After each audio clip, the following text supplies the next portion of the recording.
Bonjour à tous, ici Julien pour les Ardoises et aujourd'hui, s'il n'y a qu'une présentation, une prise en main à faire, c'est bien celle du nouvel iPad.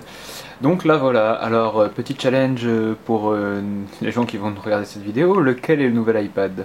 Gauche, droite, vous avez 3 secondes. Bah oui, c'est celui de gauche. Donc on a ici un nouvel iPad, ici un ancien iPad, enfin l'iPad 2. Comme vous pouvez le voir, ils sont très similaires. Évidemment, comme vous le savez, il n'y a à peu près que l'écran qui change. Mais alors, est-ce que ça change vraiment? C'est ce qu'on va voir tout de suite.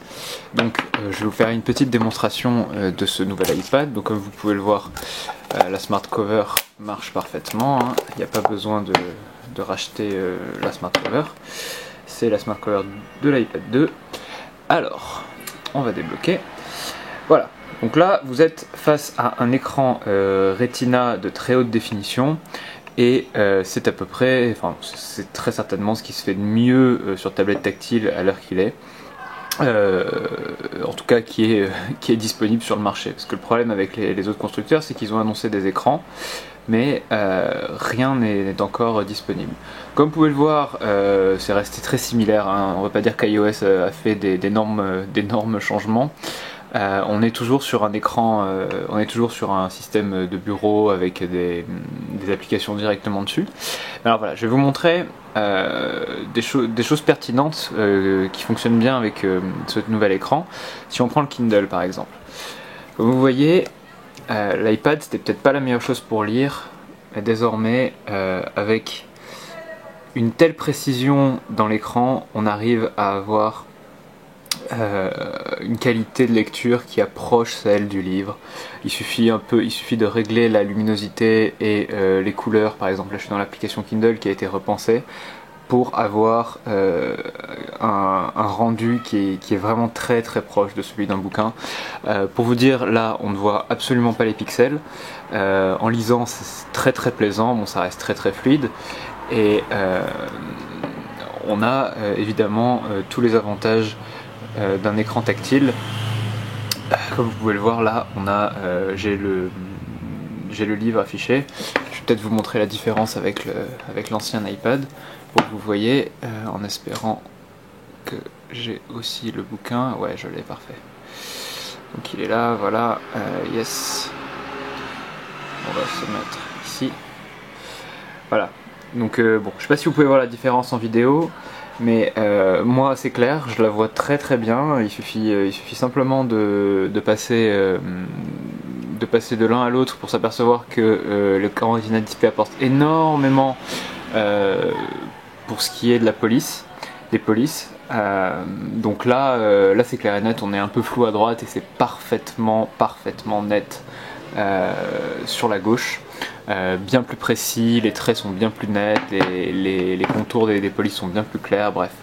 L'iPad va devenir très clairement une référence pour la lecture si la concurrence ne réagit pas.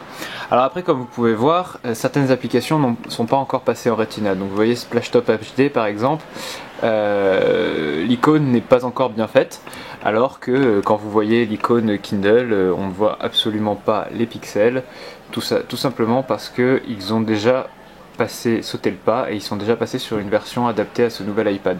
Dans une application concrète, si on prend Splashtop HD, avant il fallait changer la résolution de votre ordinateur à la volée.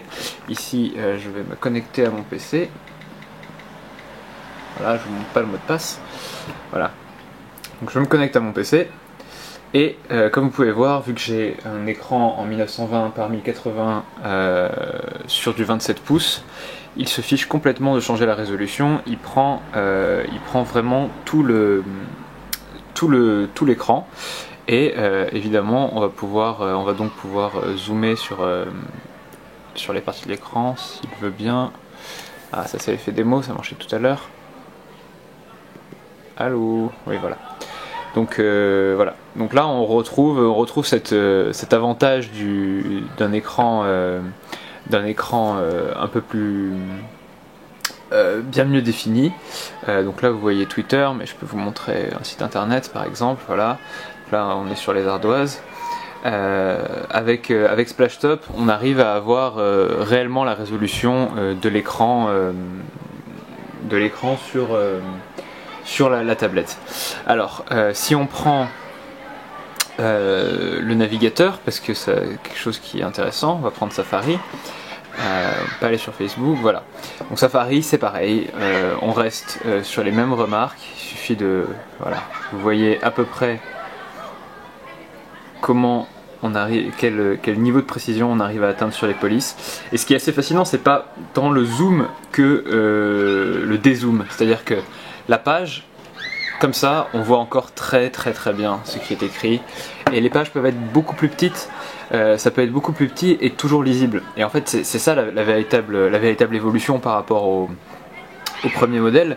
C'est que quand vous avez de longs articles avec beaucoup de texte, vous pouvez l'afficher de manière très petite. Par exemple, là, on voit toujours parfaitement ce qui est écrit. À l'écran, ce qui n'est pas le cas avec l'autre iPad qui commence à pixeliser dès qu'on dézoome un peu. Alors qu'est-ce que je vais pouvoir vous montrer d'autre rapidement? On va aller sur non, c'est plus Google Maps vu qu'ils ont changé. Je vais vous montrer la reconnaissance vocale qui m'a impressionné personnellement. Donc déjà je vais vous montrer ça. On va aller à la Tour Eiffel. Tour Eiffel, Paris.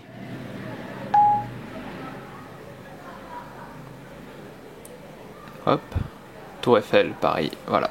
Il a exactement écrit ce que je lui ai dit et il nous pointe à la Tour Eiffel. Donc cette reconnaissance vocale, c'est une des deuxièmes features de ce nouvel iPad. Donc personnellement ça m'a impressionné, mais bon, parce que moi j'adore tout ce qui est reconnaissance vocale, c'est vraiment des trucs que j'aime bien, et je trouve que ce que Google intègre est quand même assez décevant par rapport à ça. Je peux vous montrer par exemple avec un exemple. Ouais, on va pas mettre ça, peut-être pas. Hop, on va faire un exemple très simple avec une nouvelle note. Ceci est un test pour les ardoises. Nous testons évidemment l'iPad de nouvelle génération. Donc il va charger un tout petit peu. Et voilà, bon, à part une faute, ceci est un test pour les ardoises. Nous testons les amants de nouvelle génération. Bon, voilà. On a une reconnaissance qui est quasiment parfaite. J'avais fait des tests sur Twitter, c'était vraiment très satisfaisant, et surtout vous avez vu à la vitesse à laquelle il a écrit le texte sur l'écran.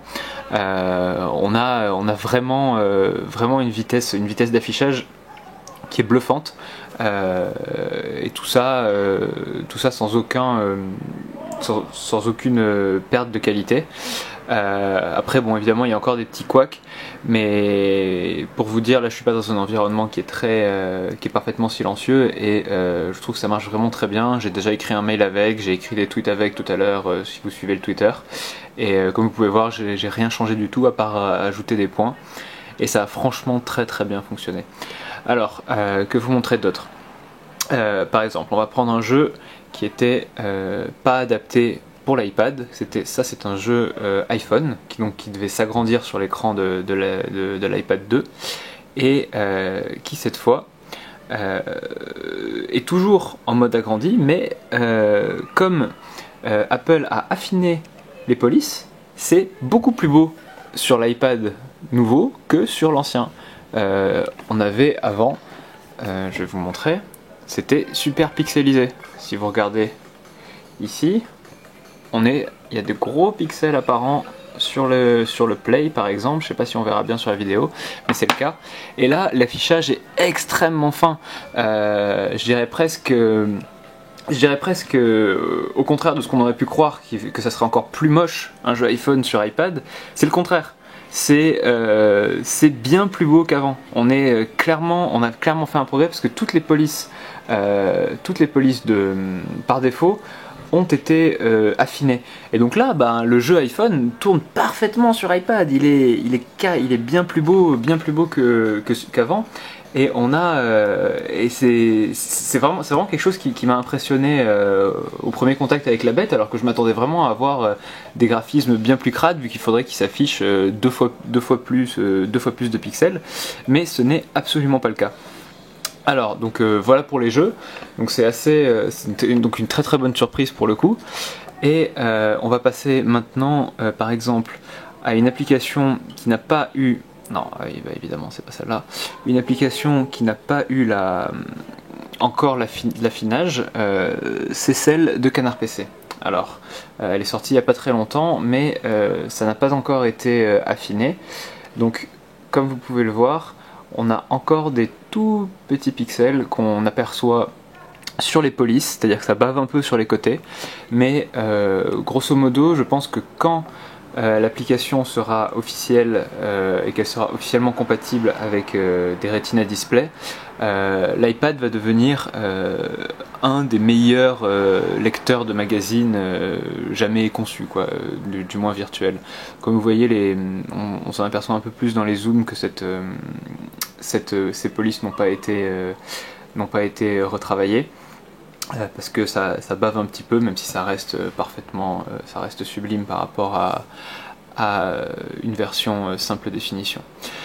Voilà, donc on a fait à peu près le tour des fonctionnalités, et j'ai essayé de vous montrer des exemples pertinents, et pas simplement des choses qui tapent à l'œil. Donc on a fait la lecture, les jeux, la navigation sur internet, la virtualisation. Je sais pas si j'ai mis des vidéos dessus, non j'en ai pas encore mis. Donc tout ça viendra évidemment pour le test de l'iPad qui devrait arriver dans les jours qui viennent. Et pour l'instant, oui, je pourrais vous montrer encore la caméra, puisqu'elle est, bon c'est pareil, c'est assez joli hein, les photos qu'elle prend. Comme vous pouvez voir là, je suis en train de prendre l'autre iPad en photo, hop. On a donc une photo qui est plus ou moins en macro. Comme vous pouvez le voir, elle est assez jolie et elle peut bien zoomer. Bon, il y a quand même un petit grain parce que la luminosité est pas bonne, mais l'appareil photo de 5 mégapixels, c'est clairement quelque chose qui va changer beaucoup de choses, même si c'est quelque chose dont personnellement je me fiche. Par contre, petit regret, c'est que la caméra FaceTime n'a pas été améliorée. Donc on est toujours sur un écran, VGA, enfin sur une caméra VGA, et donc bon bah c'est clair qu'avec un écran de cette qualité, bon vous pouvez pas le voir ici, mais voilà, ça pixelise un peu, hein, c'est pas du tout, c'est décevant parce que la conversation vidéo commence à progresser et les tablettes tactiles rendent cet usage bien plus simple de nos jours, et c'est assez dommage qu'Apple n'ait pas daigné améliorer la caméra avant. Bon, évidemment, ce sera pour le prochain iPad, il faudra bien nous trouver un argument pour qu'on en rachète un. Voilà, bon bah j'ai fait un petit tour, donc première prise en main de l'iPad, comme je vous le disais il y a moins d'une minute, le test sera bien plus complet et on verra vraiment ce que la machine a dans le ventre. Voilà, à bientôt.